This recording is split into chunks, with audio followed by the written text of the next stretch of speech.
to. It's not a hero. It's not a superhero movie. This is the first super villain comic book movie. There is no point A to B about why he does things. Kind of you can see why he does things, but he doesn't have to actually go and do that. He does, but, you know, it's not, when people are calling this a superhero movie that are like bashing it down, and there's only a handful of people, but unfortunately there are a handful of people that have a very loud voice. They have a very big following, and they're in those right social circles where they can make this a bigger fire than it needs to be, unfortunately. There's no way to silence these people. They're not really comic book fans. When you mention orange hair for the Joker, that basically makes you not a fan. That makes you a moron. Do their literal Twitter, seizures. They don't get this stuff. You don't even have to be a comic book fan. You just have to be a thinking person. But the problem that I have with a lot of SJWs and NPC people is they don't think. They aren't really leaders. They're more like followers. She didn't say this. Rachel said it first, and then Heather said it, and then there was like a whole line of psychos who followed. I'm just saying. Things that I've seen, I will tell you the problem that I have, okay? And I'm going to bring this up because this is something that Frank Miller predicted. Okay, boys and girls, it's history class time. So Frank Miller, who everybody calls paranoid and, insane, and maybe there are some things about Frank that are a little, batty.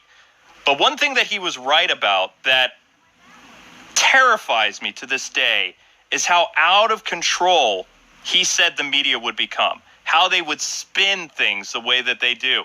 In the book of The Dark Knight Returns, the media is part of the villain in The Dark Knight Returns. They're anti-Batman. They're anti-government. Whatever they're told to do, they do, and they spin it in order to meet their agenda.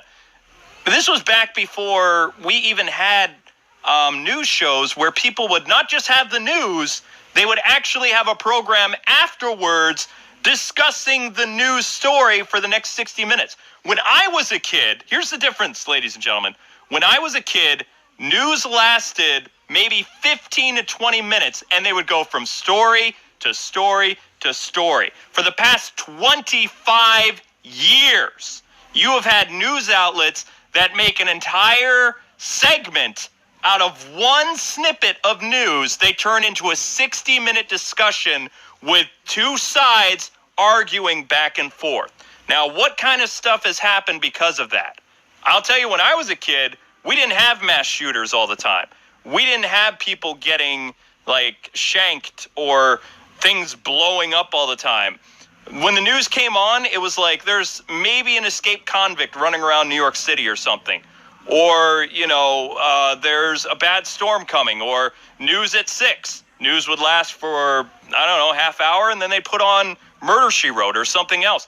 You have a 24-hour cycle of stuff being fed to you nonstop, and it's going to turn someone into the Joker. It really is, because nobody is supposed to know what's going on with the world 24/7. The world is bad. The world was bad in the 90s. We had wars. We had all kinds of problems, but you didn't know about it every single day, and you didn't know what the president's socks color were. You didn't know about every single thing that every other politician thinks on Twitter. A lot of these things are going to come to a boiling pot, and then boom, it's going to happen, and Frank Miller predicted it.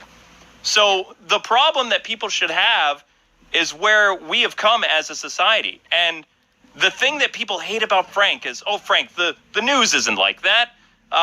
You painted the news. This was back in the 80s when he would do Comic-Con panels. They would be like, Frank, we don't understand where you're going with the news. Well, he says, in my future, I see the media going so far out of control that they're a villain in themselves. And DC was like, that's never going to happen. That's the one thing DC hated about, and a lot of people who hate Frank Miller. They hated his take on the media back in the 80s because it didn't exist. Well, actually, the reality is there's a lot of people that say the media actually